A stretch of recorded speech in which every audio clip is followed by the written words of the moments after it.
Amy, where are you, darling?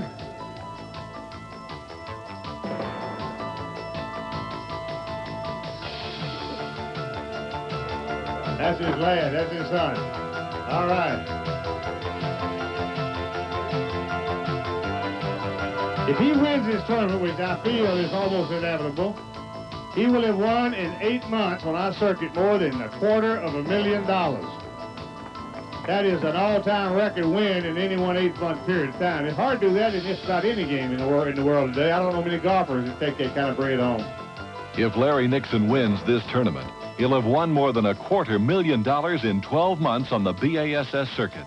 $268,293.70 to be exact. And his career BASS earnings will be $534,241. Come on up, Larry. Larry, I think we know we've got us a winner here. We just don't know how good a winner you are. You got another limited bass, which has never been done in the Megabucks tournament, 2 in a row. 6 days in a row, he's caught a limit, folks. That's hard to beat.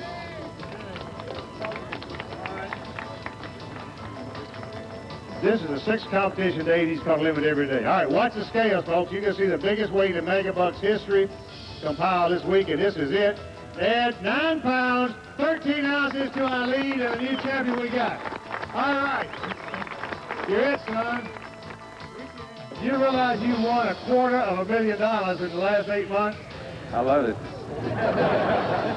Beats working, doesn't it? Big boy. We have a trophy. All right, folks, here's the man that's proud. This guy here is coming along. Let's give him all a beautiful hand. We're real proud of them all. Amy, you got a beautiful, beautiful family you ought to be proud of, the kids. I know you're proud of this guy right here. Yes, I sure am. He's a wonderful fisherman, and I love him to death.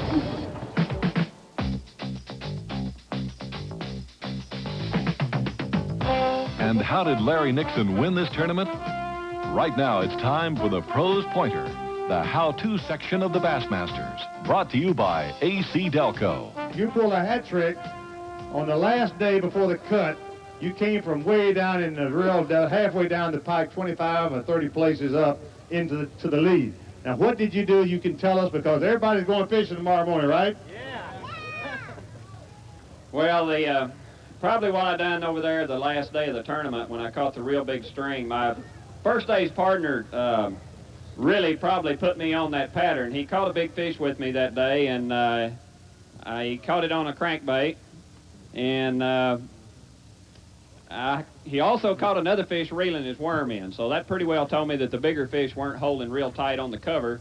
But there was about 25 other boats fishing in that area, and I didn't feel like getting out there and showing a lot of people what to do at that point in time. And I knew if I caught about 10 pounds a day, I'd make the first 3-day cut pretty easy, and I decided that I'd just stay with the worm and catch my 7 little old bass a day and make the first cut and then try to catch the big fish the last day, and it really paid off. You know, I moved out, I started cranking the outer edge of the pads, and the big fish were migrating in that area over there to spawn. These fish, you know, they travel. This is the time of year that bass, they stage in certain areas and they move back into the shallow water to spawn, and they were passing through this pad field over there, and it's kind of a cut. There's several little cuts in that area. I caught them in a lot of different places. They wasn't really in one place, but they were just scattered around, and they were really just passing through, and they weren't holding on the cover. You know, the water's kind of cold, and I don't know, I've always felt like when the water's cold, why should a bass sit in the shade? You know, he'd prefer to be out in the sun if it's a little warmer. So these fish were there, and luckily I figured it out. And I want to thank Dick very much for catching that big fish. Even though I would love to have had it, I'm glad he caught it. All right, let me ask you one question. During those first 4 days before you went into Little Lake Harris, did you discover your pattern that you used in Little Lake Harris, or was it something different? Well, I caught a lot of fish in Little Lake Harris using the same pattern that I was fishing the first 3 competition days, and it was mostly scattered pads, just any place for a bass to sit up on, and they were real aggressive. They were biting. All you had to do is throw your lure over there. You didn't have to flip it or pitch it or do anything fancy. All you had to do is get it around there, and he'd bite it. And so it's just a matter of making lots of casts and finding them fish here and a fish there. I'm here to tell you Larry Nixon is red hot, and would you believe that a bass that jumped out of Denny Brower's boat cost him $10,000, the difference between 3rd and 4th place. That's bass fishing. Now, next week, we'll be at Thousand Islands on the St. Lawrence Seaway in Clayton, New York. The fishing is great, but the weather is wild. Join us as we learn how one Bassmaster pulls out...